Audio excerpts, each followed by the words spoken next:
All right, everyone. This episode of Nothing Major is brought to you by Huel. You have busy mornings. Do you skip breakfast, or is it 10 minutes before a meeting you got nothing to eat? Grab yourself a Huel. I used to be a coffee guy in the morning. Now I'm a Huel guy. When I'm taking the kids to school, no more coffee. I'm just Huel. I've been using the Black Edition powder. It's a complete meal. Not just protein, everyone. 40 grams of protein, 6 grams of fiber, 27 essential vitamins and minerals. That is a ton of essential vitamins and minerals. No added sugar. It's gluten-free. Costs less than $3 a meal, and it's ready to go in 60 seconds. That's 1 minute. Gives you better focus. Your workouts are phenomenal with this stuff. Keeps you on track for your fall goals.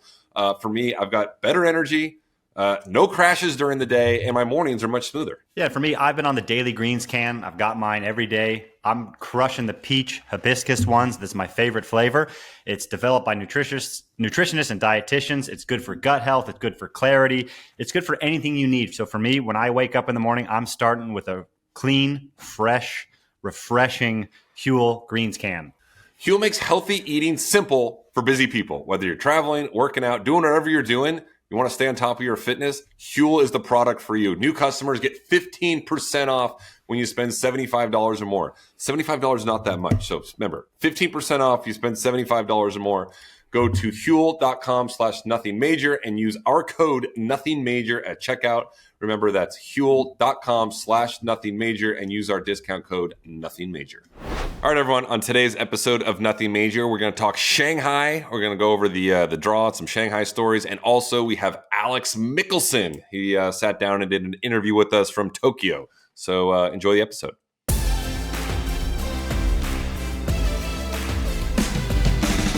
All right, everyone. Welcome back. We got Jack, John, Stevie, myself, and the suits at SIFT.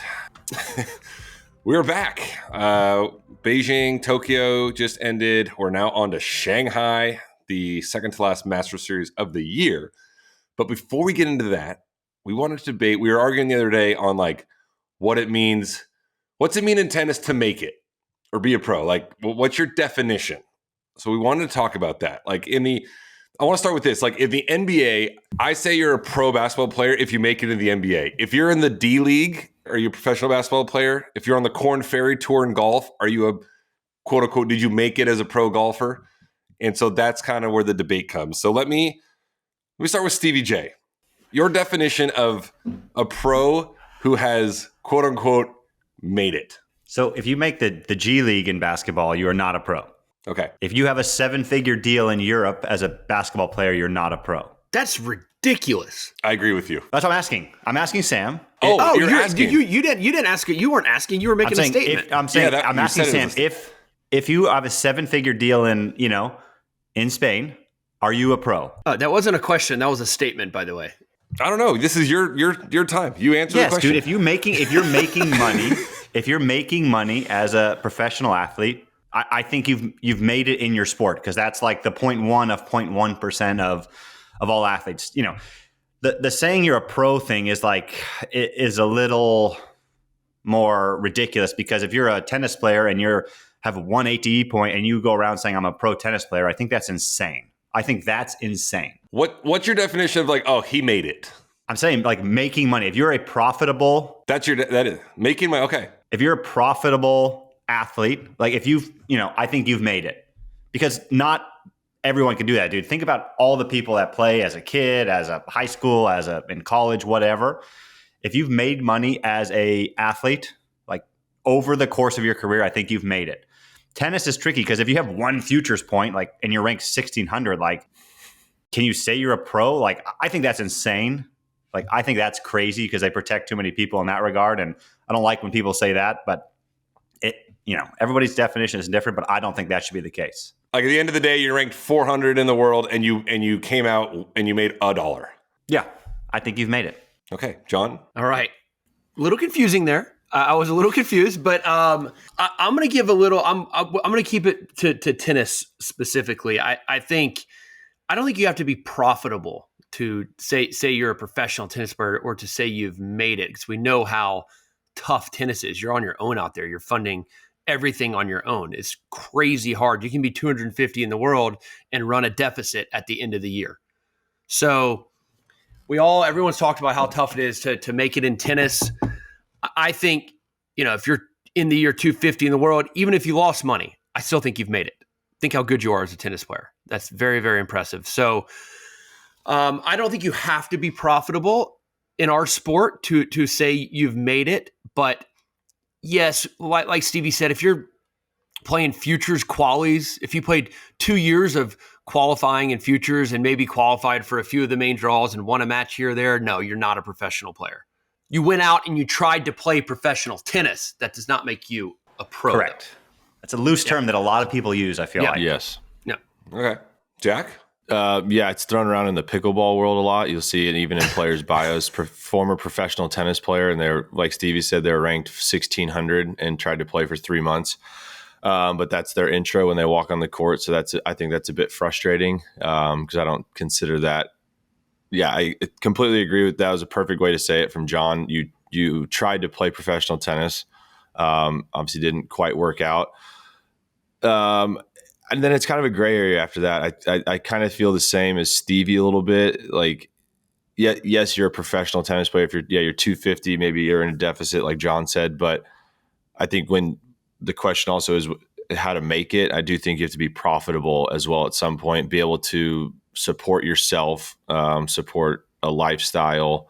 So it's a bit of a gray area, but I kind of agree with everything that was said. I don't really know what the exact definition would be, but I agree with bits and pieces of all of it. I don't really, it's hard to hit the nail on the head with that. Sam, what do you think? All right. I'm saying like, I'm going to go with like, you made it top 100. That's what I was going to say at the beginning. Yeah. And I'm not, and this is like the guy ranked 101 and lower are phenomenal players and phenomenal athletes. But for me, at the end of the day is like, oh, that guy made it. I'm going top 100. Just like in basketball, you had to have played in the NBA. Like the G League guy, again, he's unbelievable. The guy that played in Europe is unbelievable. But if you made it, you played in the NBA. In Major League Baseball, you had to make it to MLB, not AAA. Golf, PGA, not Korn Ferry. And again, no shade to the guys that didn't do it. They're phenomenal. So it has nothing to do with money to you? No, it doesn't. But there's a difference between made it and what it is to be a pro. I'm going made it. This is what we were kind of debating. I'm going to you made it. Top 100 in the world. That's like my bar. For me, I would say at any point in your career, if you ever played a Grand Slam qualies, you've made it, in my mind. Okay, so that's 240. Top 240-ish. Yeah, hell of an effort. And that guy's amazing. Yeah. I'm not debating that. I'm just saying like at the end of the year, like, oh, like, did you play in the league? It's like top 100 in my mind. It's a good point by you, I guess, but like I just disagree with it. There's always going to be a one-off thing too. A guy's played challengers his whole life, grinding prize money check to prize money check, and then sneaks in one Grand Slam qualies one time in his career. Oh, so he made it. Then it's like, all right. Well, I think you can. Everyone's it's different. It's totally subjective, of course. There's an argument for all of them. And again, the guy ranked 150 or 200 or 220 is unbelievable at tennis and so good. Mm-hmm. Yeah, just didn't make the show. So if you got to 101, you didn't make it. Karsten Ball. Yeah, you're right. Did not make it at 101. Yeah. Because you beat him in the finals of LA. I mean, I got to draw a line somewhere. Then we got to go 102, 103, 104. I mean, rules are rules in my fake narrative that I'm making up. There you go. I like it. Again, the guy ranked 101. So good at tennis. Phenomenal. You're a tough critic. 101 in tennis is far better than making the G League or the farm leagues in baseball. Yeah, I mean, because you got to think about his sheer numbers. Sheer numbers. There's probably a bunch of NBA guys, probably a bunch of guys trying to play basketball that are in the G League. Those guys that hoop over in Europe or the baseball players that play over in Japan and South Korea, they make really good money. The tennis player, the tennis player ranked 200. I bet I can look him up right now. I bet he's made $300,000 this year. Yeah. I'm going made it, not like what it means to be a pro. I'm going made it. So anyway, I don't know. Let us know what you guys think. And again, no one needs to like come at me. I'm the guy ranked 101's phenomenal and so good. All right, let's move on. We got Shanghai this week. Sinner won it last year. Took out Novak in the finals. Sinner's got a lot of points to defend this fall. Let me go back to Stevie J. You had to go right now. Are you taking Alcaraz to end the year number 1, or can Sinner back up all the points that he accumulated last fall and jump Carlos to get back to the number one ranking? Are we talking in ranking? Are we talking race? Sometimes that gets confusing. Only Jack doesn't know what that is. That was awesome. That was No, my I think favorite Carlos. thing ever. I think Carlos gets number one, or stays number one, finishes the year number one. I think he's just got the head-to-head edge over Sinner. As long as Alcaraz stays healthy, I'm going to take him to finish year number one over Sinner. Agreed. I know my take last year, I said top 5 stupidest take of all time, but I'm with you on that one. Maybe not all time. The show is young, you know. Yeah.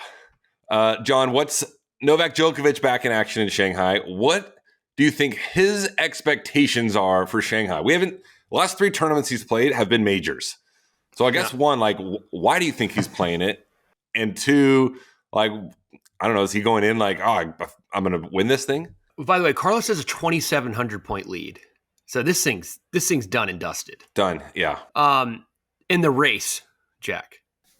I still don't know what it means. So. Anyways, but going on to Novak, I think he's playing this because, you know, he's obviously taken a lot of time off this year. He clearly wants to play next year. He wouldn't if he wasn't planning on like playing the similar type schedule he played this year. Next year, he would not be playing Shanghai. I think too much time off for him would be a big detriment to him. As you get older, as you guys well know, I believe this is at least my experience. The more time off, if you take big chunks of time off, the harder it is for me to recover. You need to at least try to play a little bit. So I think that's what he's doing. Shanghai's always attracted the top players. Fed always played it. Maybe it had something to do with Rolex or something. I don't know. But Djokovic is out there playing. He's had a lot of success in Shanghai, of course. So I think this is his way of sort of staying engaged with the tour. It will be interesting to see what he does after Shanghai. Last year, he decided not to play Turin. Did not play Paris either, anything in the fall, I believe. So I think I said last year that we would see him in Turin. We didn't, but we'll see. I think if this is his last tournament of the year, then like, okay, he wants to end on a somewhat of a high note with some good matches, and he'll get ready and prepare for the Aussie Open. So I think this is him just sort of staying physically engaged and mentally engaged to the games. He doesn't want to have too much time off. In Shanghai, is it Sinner against the field? I don't know unless there's an injury like this ankle injury we thought might come about with Carlos or Sinner potentially. But outside of injury, it's Sinner-Alcaraz versus the field. They're dominating, and I don't see anybody breaking into that at all. So yeah, I'll take them against the field in any tournament that they're both in 100% of the time. Until someone dethrones both of them back to back in the same tournament, I'll always take them. Like if someone beats, Sinner and then Casper Ruud in the final, or Alcaraz then Fritz, I would still take Sinner or Alcaraz moving forward. Until someone beats both of them back to back, like there's no discussion. Wasn't it? Sorry, this is random. Wasn't it like Nalbandian like years ago in the indoor Madrid? Didn't he take out all of the big 3 en route to the title or something like that? I don't know if it was the big 3, but it was players ranked 1, 2, 3. No, it was. I think pretty sure it was Roger, Rafa, Novak. He did. He's like the only person in the history of the world. So that's but to Jack's point, that's what it's going to take. Like what Nalbandian did at the indoor Madrid tournament. Which did you guys, Sam? Did you ever play that? No, my first year playing Madrid was 2008. I never played the indoor Madrid, but Nalbandian had a legendary run where I don't know in what order, but he beat Fed, Nadal, and Djokovic in that tournament.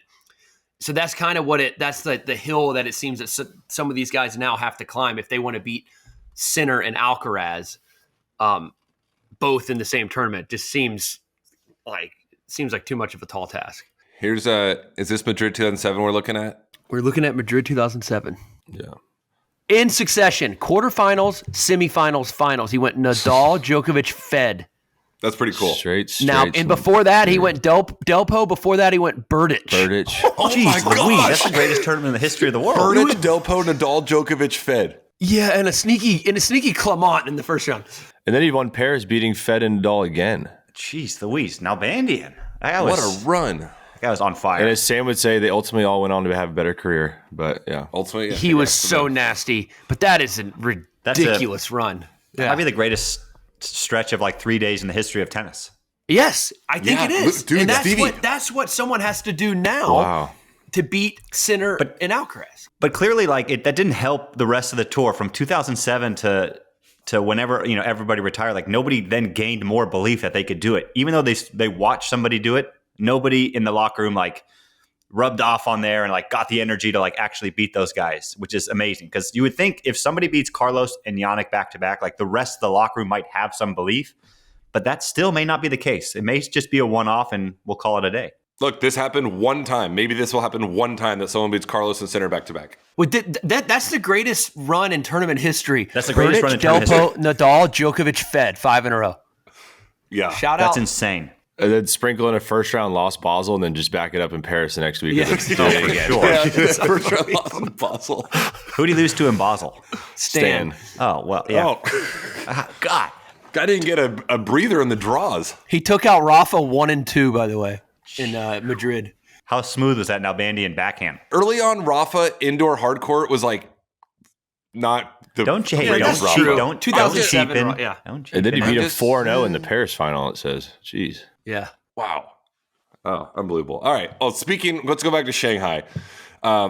It was voted Masters Series of the Year, by the way. We've talked about this on the pod. Players at the end of the year, we vote on our favorite 250, favorite 500, and favorite Masters Series. Shanghai won Masters Series of the Year 2009 to 2013.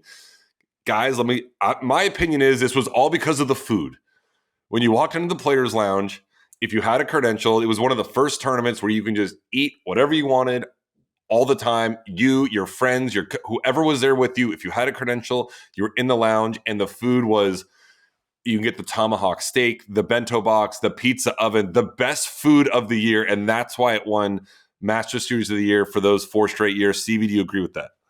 Is that why it won it? I didn't play any of those years, but my first year was 2014, but still. Oh, you're hold on. Stop. Let me go to John then, and then I'm going to come back to you because he actually played it those years. Yeah. We're talking about Shanghai still, right? Yeah. But what are you talking about? You didn't play He wasn't on the tour yet. Nobody listens to me on this freaking show. it didn't continue to win. I don't know the results. That's what I'm saying. Hate you guys. I said it won Tournament Master Series of the Year 2009 and 2013. Stevie wasn't around yet, so he didn't I know, play but it I'm yet. saying it didn't keep winning Master Series of the Year. That's my No, then it went to Indian Wells. sorry. Okay, because obviously, Sam, I'm with you.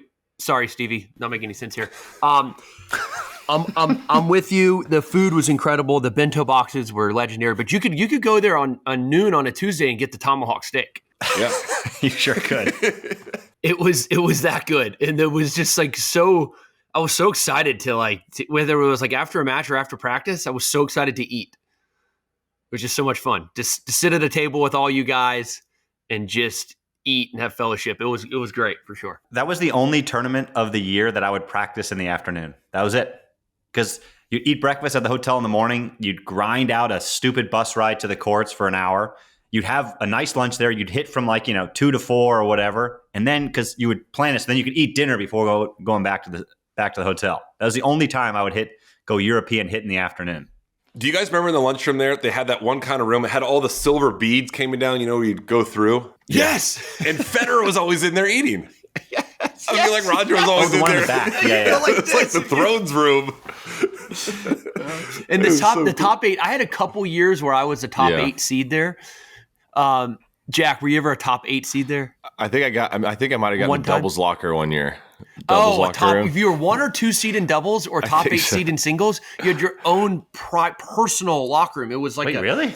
I think like- that's why oh, I yeah. got voted maybe Yeah, up I there didn't as know well. this. So those guys, you got a private locker room down a different hallway, like your own apartment thing, like room. you didn't know that, Sam? No. Where was that? You could literally are you serious? There's 10 rooms. Sorry. Yes. It was by that music room that the Bryan brothers just live in, play the guitar all Oh, day. yeah. Yes. But you had this palatial, 1,200 square foot locker You room did just like to a flat. yourself. It was great. It was a Oh, flat. I didn't realize that. Stevie, give us an Isner anchovy story real quick. John, you or I want to tee this up. I'll tee it up for you. All I'll say is that Steve and I were just playing some pranks on each other, and he took it from a level 1 to a level 10. I drew something on his credential that I thought was funny. I just literally with the Sharpie drew on his credential. What, like googly eyes over his face or something? We won't need to go into detail as to Okay. what I drew, No, it but wasn't. it's just Sharpie on his credential, right? He could maybe try to wipe it off or get a new one. It's an easy fix, okay? Go ahead, Stevie. again, in the fall, we start to kind of lose our marbles just a hair, right? Like it gets long. You're in wherever, you've been traveling, you're tired. Pranks start to be had at the end of the year. John started it.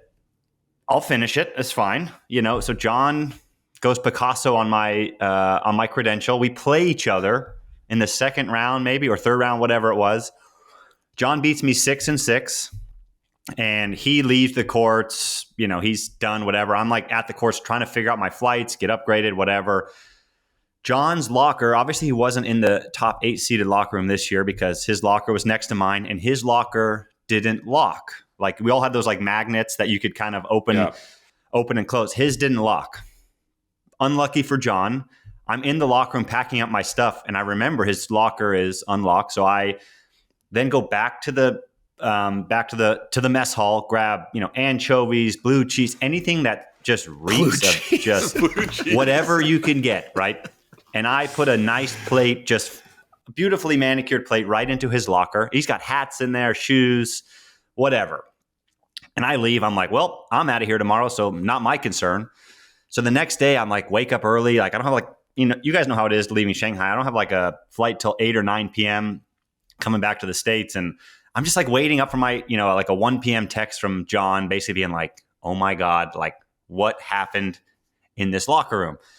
Sure enough, the day goes on. He texted me. He goes, dude, that was the grossest thing I have ever seen in my life. He goes, I had to throw away everything in my locker. It smelled rancid. Like you could go into the locker room and it smelled like the whole locker room stunk. Yeah.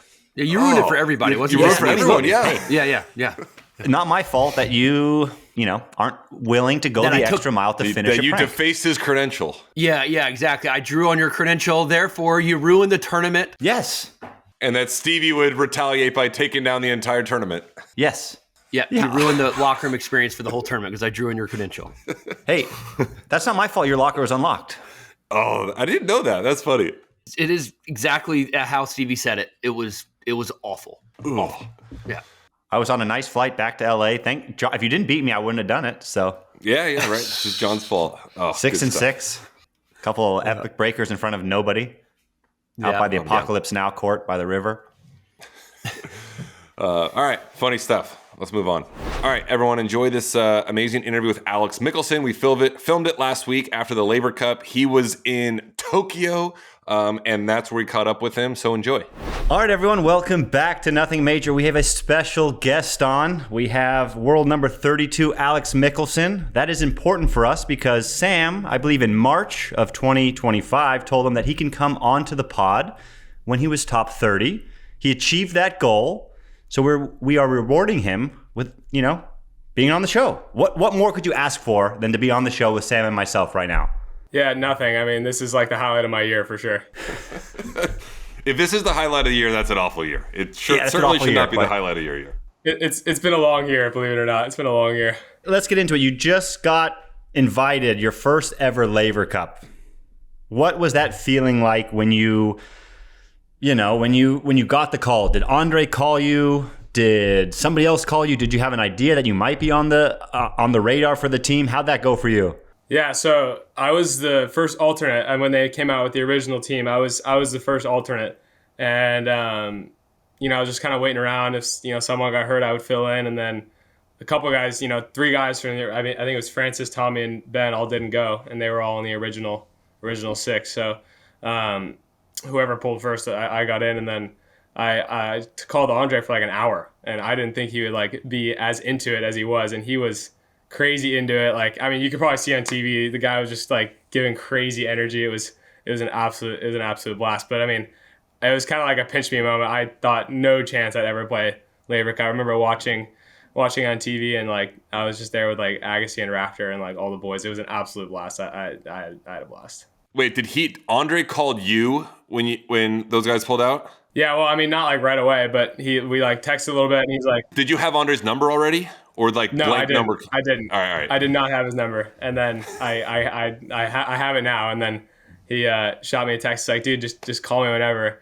And then I remember I was like 8 a.m, And I was like, if you're up, you can call me. And he calls me. He's like, of course I'm up. I'm like 55. Of course I'm up at 8 a.m. Like, pretty funny. This is true. But I mean, That's so he's hilarious. And he's got one of a kind tennis mind. At Laver Cup, like you played Friday. That was the biggest crowd basically you've ever played in one of the biggest moments. Was that the most nervous you've ever been on the tennis court?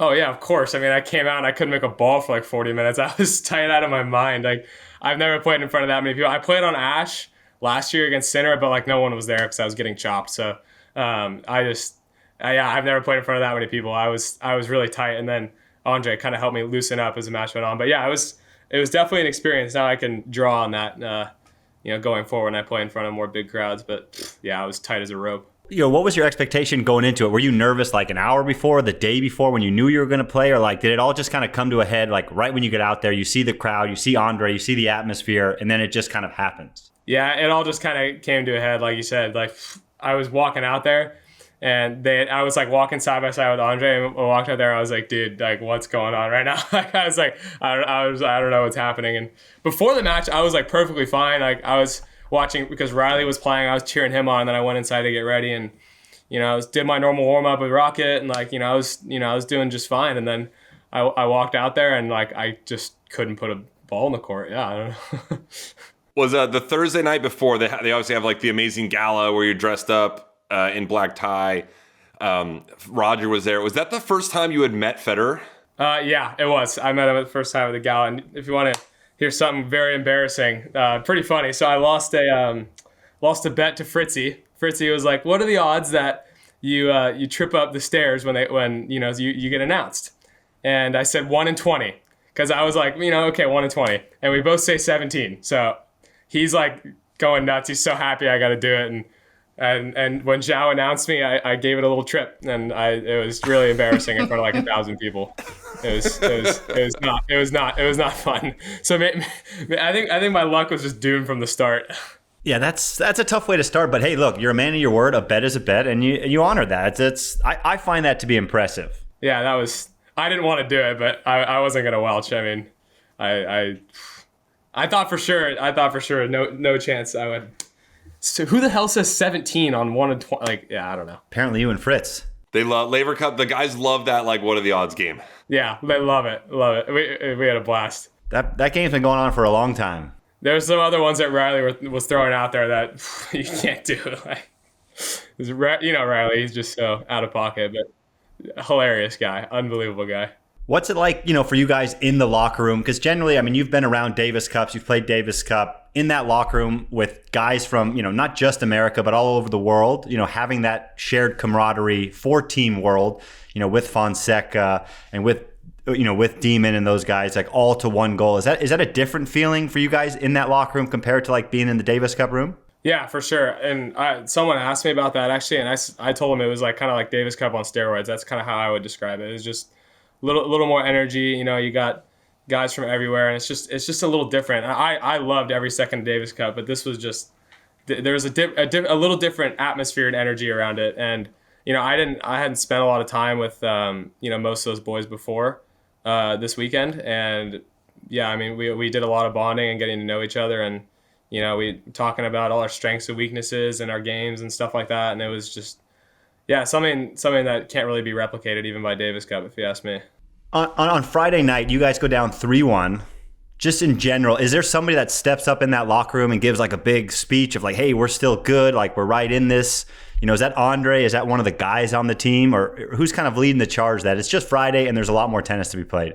Yeah, I mean, it was kind of Andre and Fritzy, because Fritzy's been there a million times. That was like his 5th Laver Cup maybe, and he was, at least, describing all the, it's like we just needed one match, like to win one match to get even. So I don't think any of us were really too worried.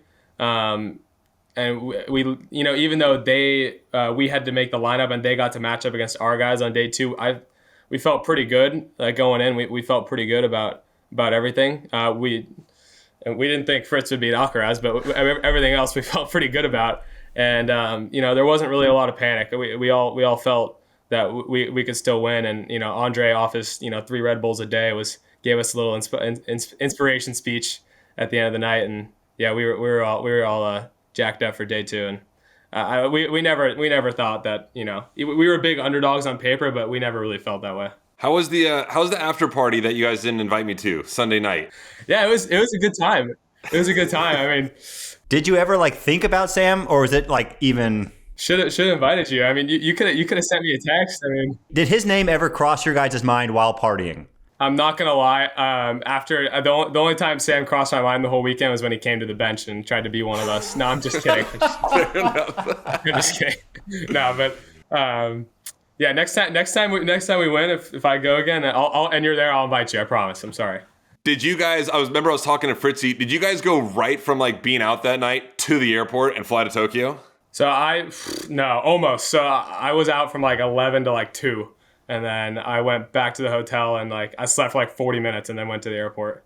Oh. Yeah, it was a battle. It was a battle. And like the airport, like, in San Francisco, it's super hilly. And like I thought for sure I was going to yak. I somehow didn't, but I thought for sure I was like 4 different times I almost told the guy to pull over. So I was just going to yak, but I didn't. I held it. Sunday night's not like the best go out night. No, it's not.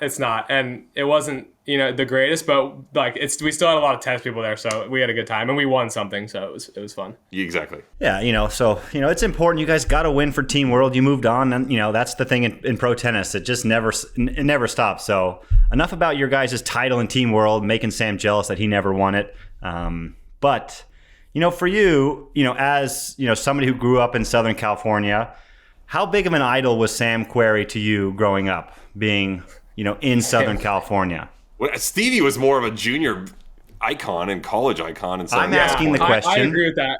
I agree with that. Stevie was like a little more iconic because I'm from Orange County, Stevie. So like, and I know you are too. And I feel like it was more Stevie. But I would watch all 4 of you guys. Honestly, I don't know where these other 2 slackers are, but I was watching. I watched all 4 of you guys on TV a ton, and I actually remember Stevie was playing a like that team tennis thing in Newport Beach, and you I got your autograph when I was like 11 or 12, and I told you I won 12 sectionals.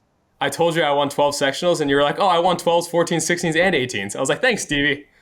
That's just giving you something to like improve on, I thought you were asking for motivation. I didn't think you want your pat on the back as a 12-year-old. All I wanted was a pat on the back for you when I was 12. I'm sorry. Speaking of junior tennis, when did you realize you were like really good at tennis? Was there a moment when you were like 14, 15, 16, 17, you're like, all right, I'm good here. Like I definitely go to college, but maybe even go past that and go to the pros, which you did. I knew I was like pretty good. I didn't think I was pro level, but I knew I was pretty good in like 21. I was like top 5 in my class, tennis recruiting. I committed to Georgia. I knew I was pretty good. And then I started playing some futures, and I was like, wait, I can beat all these guys. And I kind of just started like being super delusional and like thinking I could be a pro. And I don't know. I was never like if COVID didn't happen, no chance I'd be a pro, because I would have never homeschooled, and I would have just gone to college and got a desk job. I've never been a pro. COVID kind of saved my tennis career, to be honest. But because that's when I started playing like 5 hours a day. Because before that I was very average. I was playing like high school tennis. Like I was very average, and like, yeah, I just started playing these futures, and I won 2 futures, and I was ranked like 500, and then I finaled a challenger, and I was like, wait, I can do this. But my parents really wanted me to go to school, and I kind of only had like a limited window to kind of break through, and then I won the Chicago Challenger, and this is the summer of 23. You broke through. Yeah, I was top 200. And I was like, okay, surely I can go pro now. I'm top 200. And then I final Newport. I beat Mr. Isner in the semis, and that kind of solidified it. But that's important too. I believe it was early in 2023 as well, where you beat Jack in Cleveland. Do I have that year right, or is that 22? Yeah, that was 23. Yeah, that was early 23. I remember watching that match, and like, I was talking to Jack before, and he's like, oh, we're at a challenger. We don't necessarily want to be there at that point of our career. We're going back, and you're kind of coming up, and everybody. At least I knew, right? I'd practiced through a ton, that your backhand was insane. It's going to be you're a tall kid. You're still figuring out all your other stuff. But I was like, if Jack gets into a backhand battle with this guy, it's going to go poorly for Jack. But in that moment when you do beat Jack, even though it is at Cleveland Challenger. It's not the biggest event in the world, right? But does that give you the belief at that point? Does that like help kickstart your career? Does that just further your belief that you are going to be, someone viable to be a professional tennis player?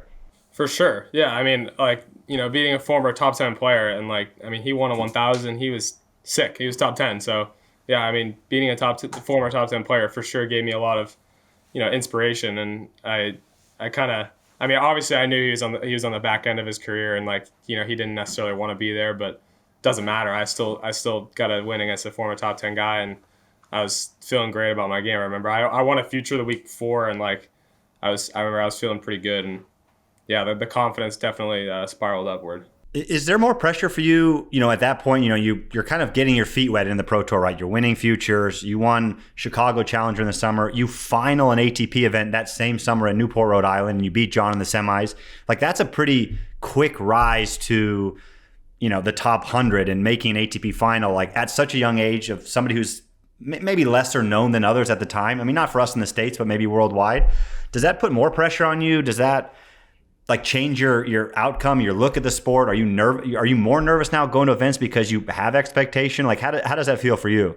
When I did well in Chicago and Newport, I had no expectation. I was literally the last guy in both those draws. I remember, I was the last one in. I didn't really have too many expectations. I was just kind of going out there and just competing and seeing what would happen. But after I finaled Newport, I officially turned pro. And then it kind of got real for me, and then I started to get a little more nervous, and I had a kind of a rough fall. Didn't do well in the couple of the challengers, like the Tiburon, Fairfield, Charlottesville. Didn't do great, and then I broke through, and then I won one of those indoor challengers to make top 100. But yeah, I mean, once I turned pro, out the gates at 18, I was pretty nervous. Yeah. So you weren't pro in 2023 when you made finals in Newport. You're still technically, you hadn't, okay. So, but that's solidified, a done deal. Then you got no prize money for that? No, I took the prize money. No, I took it. All right, good. Oh, okay. So you were pro. Do you check the bank account when the prize money comes in? Are you looking a week later to see if it hits? I used to. Yeah, not anymore. Whoa. What about Laver Cup? Laver Cup. You guys everyone got a $250,000 bonus. Has that hit yet? No, it has not. Have you checked today? I'm waiting for that one. You have your phone? Do online banking. Have you checked today? Do you want me to check right now? Check right now. Just see if that 250 hit.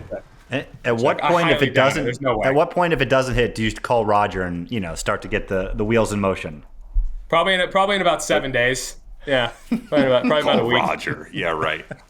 Yeah, nothing yet, dude. Roger's withholding the money, dude. He's withholding. Hopefully earlier next week. All right, I want to ask you about your coin collection. I don't know where we got this information, but do you have what?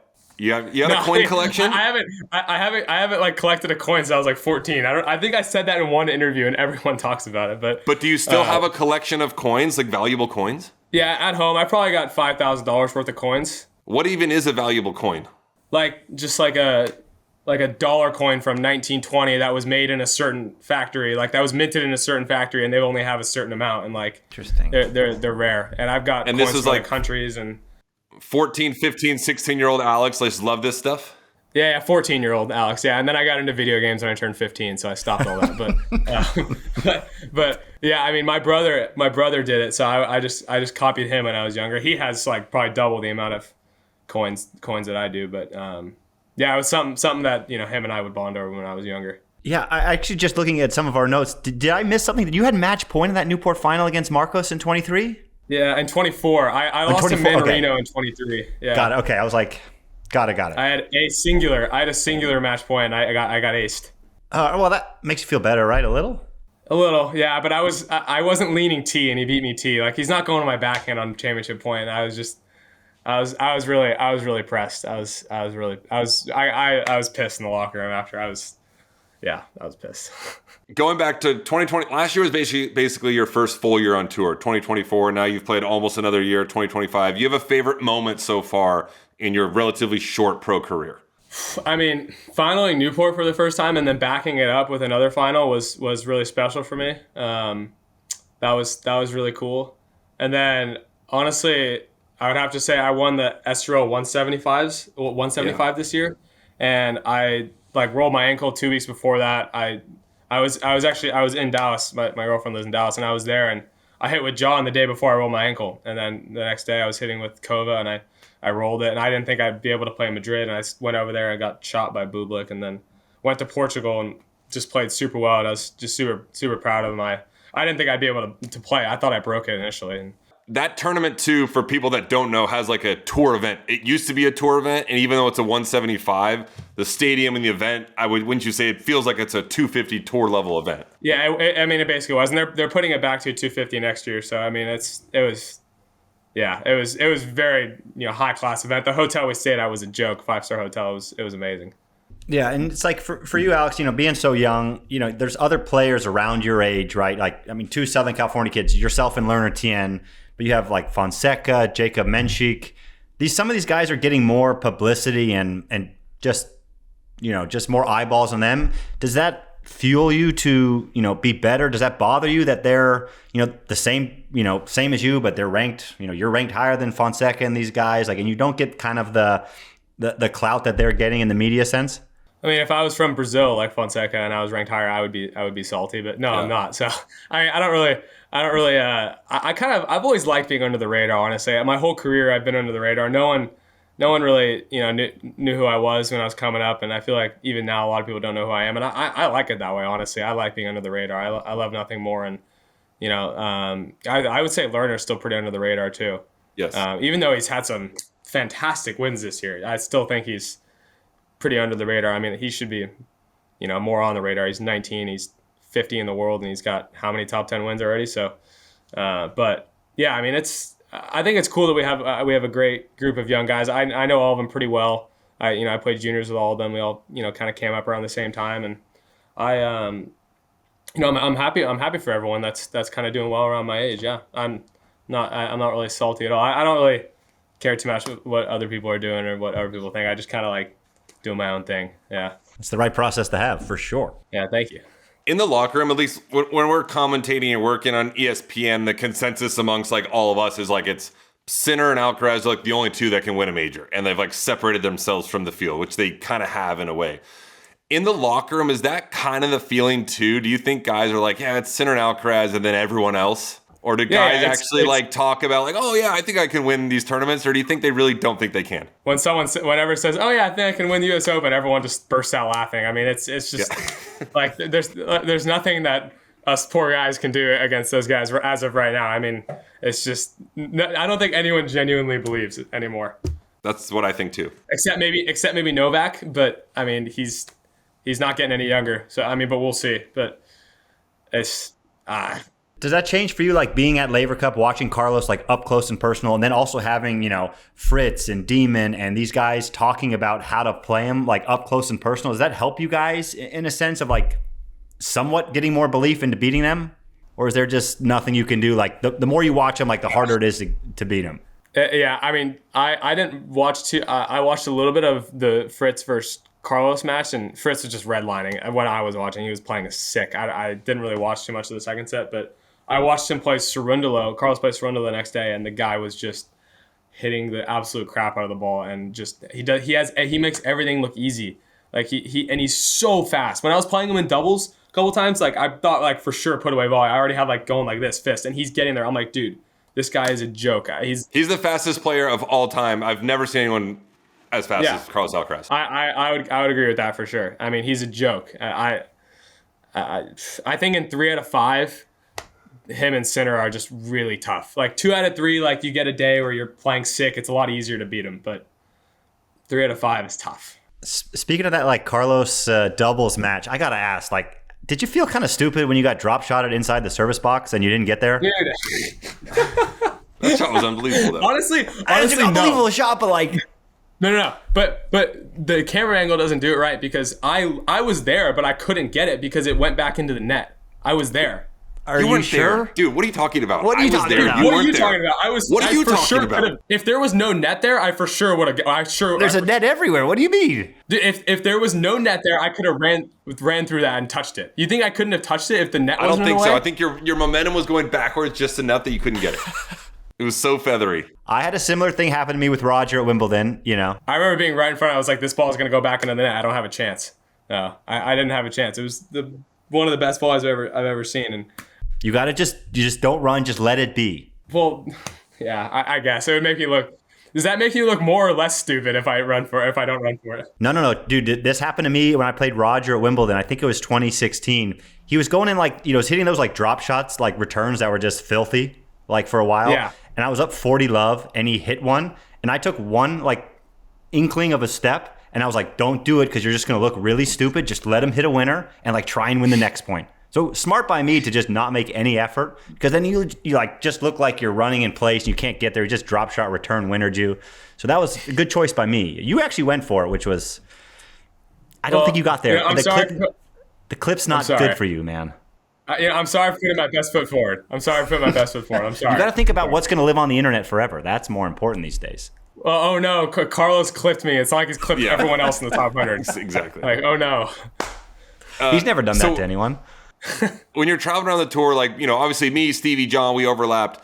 Are the guys like, Francis, Taylor, Riley, Tommy, they're all, 5-6 years older than you. How are they as far as like not mentoring you, but are they cool with you? Like when you're at all the tournaments now, you guys are friends, but you feel like you're part of the crew now? I wouldn't say I'm a part of their crew, but I would say that they've become a lot more friendly to me in the last, over the last year, because I just see them all the time. At first, the first person to become friendly with me obviously was Francis. I mean, he would just see me in the locker room, he'd just scream like Michelsen, like, how he is. He would just, but yeah, I mean, as I started practicing with, these guys and seeing them at tournaments, I played them all. I think I played all those guys, and just they're all really cool. And I watched them on TV when I was younger, and it's cool that I'm friends with all these guys, and we talk about tennis, and I try to take some nuggets where I can. No, I do hate I hate when people are like, what are the older guys? What advice have you gotten from the older guys? Never in the history of tennis or other sports do they sit you down and be like, hey, let me give you some advice about the tour. Like, that doesn't happen. It's the stupidest question. Imagine Francis sitting me down and like telling me about the tour. I would love to see that, quite frankly. Yeah, that would be hilarious. Yeah. I mean, even though you are still like pretty young on tour, like was there one moment where you were like, not that I've made it, but like, wow, like I'm like this is like surreal that I'm out there right now? I've had a couple moments like that. When I played Zverev in Australian Open last year, and that was like my first slam I got into on my ranking, and I got to the third round. I was playing Zverev, and I was like, what in front of packed Rod Laver, and I was like, what's going on? I've had a couple moments where I've like, I don't know, because pro tennis was never really in the cards for me. I never really thought it would happen, and I feel like it's all gone by super quick. Like one day I was like, just like, playing high school tennis, and the next day I'm playing Zverev on Rod Laver, and I'm like, what? I don't know what to do. And then I played same thing happened to me Demon this year in the fourth round. I was on the road to getting double bageled. But at least played a respectable second and third. But yeah, I mean those two, and then playing on Ash against Sinner, those are all like really, really cool moments for me. And again, hopefully I can use those experiences to help me a little more. Oh, and playing Novak in Shanghai last year, that was sick. And I played really well, and I lost 6-6. But that was probably the coolest thing ever. I was at the coin toss. I was like, dude, I'm playing Novak. What's going on? Are you a guy that like? Do you set like a goal necessarily? Like at the end of the year, do you want to make sure you're like inside top 30 or seated in Australia, or are you just kind of like me? Let's just play well and see where we end up. Yeah, I mean, I definitely have goals. I'm kind of one of those weird guys that don't like to talk about my goals. But yeah, being seeded at Australian Open would be great.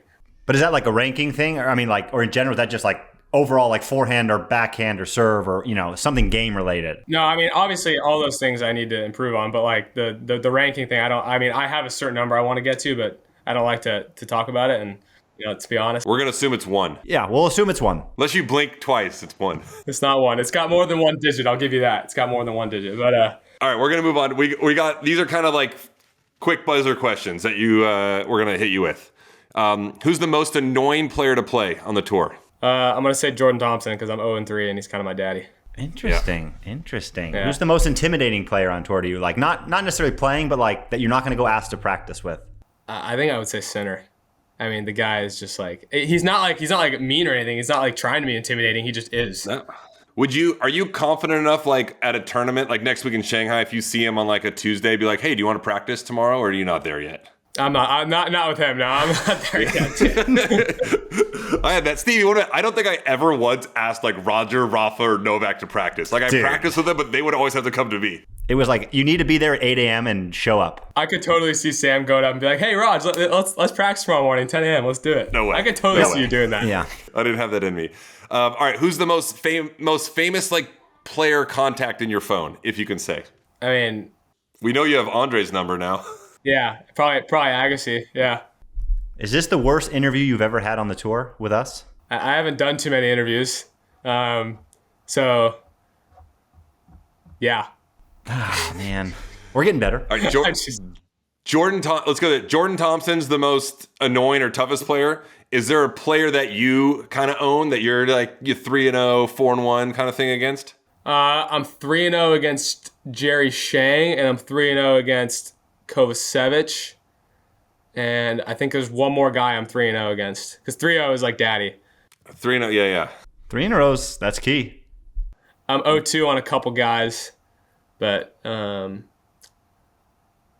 I'm trying to think. I think I have 3-0 on one more person, but I have 3-0 on Tsitsipas. Oh, okay. That's the we real go. deal right there. That's a big one. I got him 3 times in a row. Yeah. In your young career, is there a city or tournament that like just doesn't feel right to you? I mean, Mets 250. Last year it was tough, but that's this is the last year they're gonna have it. I mean, that was I was just there in November. I didn't see the sun the whole week, and I was like, man, this place. I played it once. Really? Yeah, it's not the place to be, is it? It's not the place to be. Yeah. You have a all right, it's not the place to be. What's your favorite tournament? Not a major, not a master series. I mean, Tokyo. Oh, Easy. Even though you just lost first round in singles and doubles? I just got routed, but I love it here. It's incredible. It's a great look. Tokyo's a great. Do you play for the love of the game, or would you rather have the paycheck in Beijing? I play for the love of the game, dude. Thank you, Alex. Thank you. Aren't you two just little holy saints? That's what we do in Southern Cal. Money's nice, but Tokyo, experiences are what's more important, Sam? You got experiences, money, I played both. I'd rather go to Beijing. Dude, I'm not gonna say anything. All right, you're in Tokyo. All right, would you rather win 1 U.S. Open title or 2 Australian Open titles? 1 U.S. Open, no brainer. Where does that become like? All right, would you rather win 5 Australian or 1 U.S. Open? Yeah, 5. I'd rather definitely 5. I would even go 3 Aussies. You take 3 Aussies over 1 U.S.? I think 3. Yeah, I do 3 as well. Yeah, I think 3. Yeah, I would take 1 U.S. Open over 2 Aussies. I would take 3 Aussies over 1 U.S. Open. I think you're right. 3's where you draw the line. That's where you got to draw the line. 3's a lot. Are you got to play one of the 4 of us for your life? Who are you most confident in beating? All in our prime. Jack. That was quick. That was quick answer. What you got?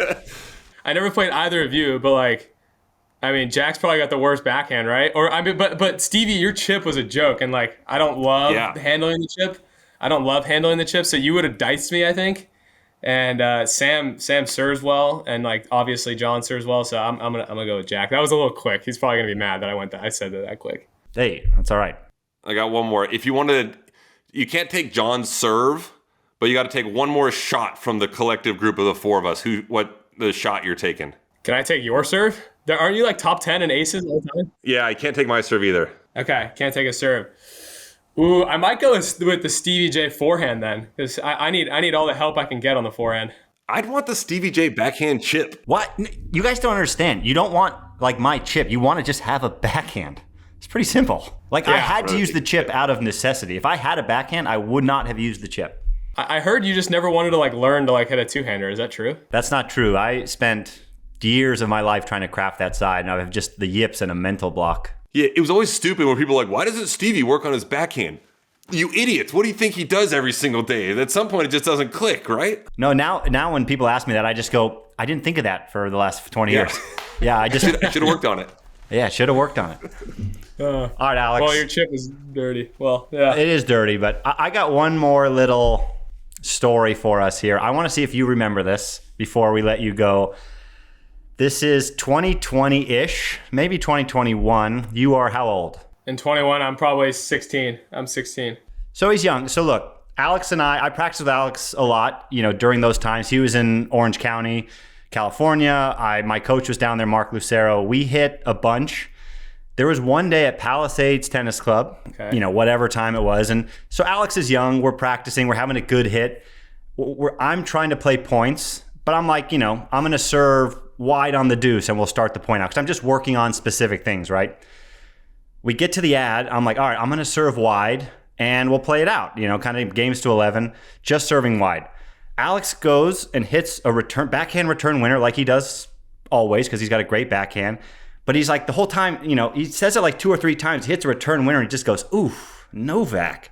And Mark and I kind of look at each other, and I'm like, what the is this kid talking about right now? Sorry for my swearing, but I'm like, what is he talking about? I'm telling him where I'm going, and he's just roping return winners, which is what he's supposed to do. But he's like muttering under his breath. He's like, oof, Novak.